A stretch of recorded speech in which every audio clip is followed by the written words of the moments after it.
Yoga Pamungkas, 17 tahun, seorang wisatawan asal Kampung Cibadak Pondok, Kecamatan Tanah Sareal, Kota Bogor, hanyut di gulung ombak Pantai Kebon Kalapa Karanghawu pada Kamis 4 Mei. Korban hanyut karena memaksakan berenang sehingga digulung ombak, padahal korban diketahui tidak bisa berenang.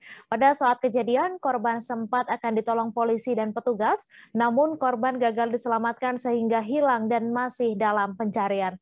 Untuk informasi selengkapnya akan disampaikan langsung oleh rekan jurnalis Tribun Jabar, Rizal Jalaluddin yang kini sudah terhubung bersama kami. Silakan Rizal. Baik, Mai dan juga Tribuners, dapat saya sampaikan bahwa terkait hilangnya wisatawan asal Tanah Sareal, Kota Bogor ini pada Kamis 5 Mei 2022 kemarin, itu sekitar pukul 15.00 waktu di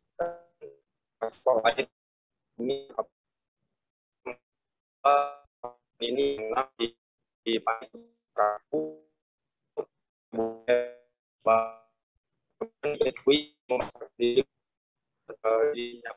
dapat berenang saat sudah jadi terus membuatnya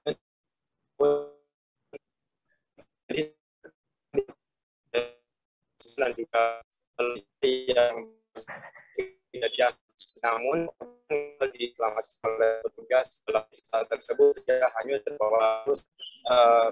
Kembali kami sampaikan bahwa informasi yang kami dapat tambahan dari petugas penanggulangan bencana daerah Kecamatan Cisolok, Andri Firmansyah, mengatakan bahwa diduga korban ini terseret masuk ke dalam karang ataupun sumur 7 yang ada di pantai Karanghawu, Kecamatan Cisolok.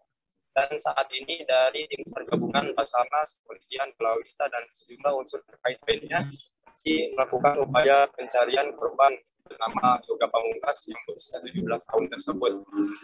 Saat ini informasi yang kami dapat, pencarian masih belum menemukan hasil dengan dibagi beberapa tim, yakni pencarian jalur laut dan juga pencarian jalur darat. Ya baik, terima kasih Rizal atas laporan Anda. Selamat bertugas kembali. Terima kasih sudah nonton. Jangan lupa like, subscribe, dan share ya.